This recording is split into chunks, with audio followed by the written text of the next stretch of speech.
ఈ రోజున Andhra Pradesh bar council సమావేశం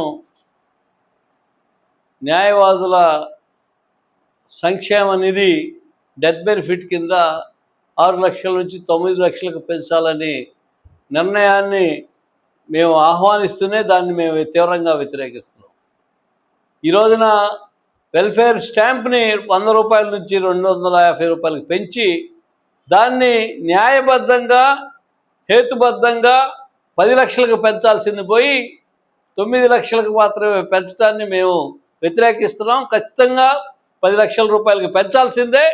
దాంతోపాటుగా 2.5 లక్షల రూపాయలు హెల్త్ ఫైనాన్షియల్ అసిస్టెన్స్ ఇస్తూ ఉన్నారు. దాన్ని కూడా మేము ఆహ్వానిస్తున్నాం.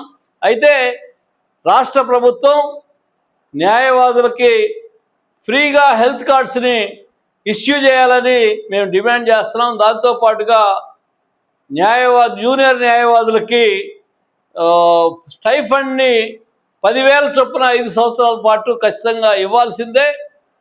అట్లాగే రాష్ట్ర ప్రభుత్వం ఇవ్వాల్సినటువంటి ఇస్తానని గతంలో హామీ ఇచ్చి కొంతమందికి ఇచ్చినటువంటి 4 లక్షల రూపాయల మ్యాచింగ్ గ్రాంట్ని మరణించిన న్యాయవాదులందరికీ ఇవ్వాలని కోరుతా ఉన్నాం. అలాగే ఇళ్ల స్థలాలు లేక ఇల్లు లేక అనేక మంది న్యాయవాదులు రాష్ట్ర వ్యాప్తంగా చాలా ఇబ్బందుల్ని ఎదుర్కొంటూ ఉన్నారు. న్యాయవాదులందరికీ ఇళ్ల స్థలాల్ని ప్రభుత్వం కేటాయించాలని మా ILA స్టేట్ కమిటీ తరఫున మేము డిమాండ్ చేస్తున్నాం.